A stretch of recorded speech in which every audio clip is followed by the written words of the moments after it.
In this video, I'm going to be sharing you my own personal thoughts and opinions about SI or Silvergate Capital Corporation.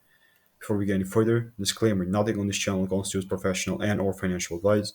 Please do your due diligence. I'm going to start from a little bit higher time frame with SI.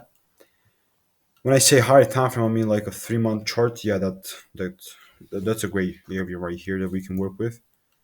Just like that, I'm going to start just mark up the highs. Like I'm going to say these highs. These are the highs of the range on the 3 month. You know what? I'm actually gonna move it to the highs right there.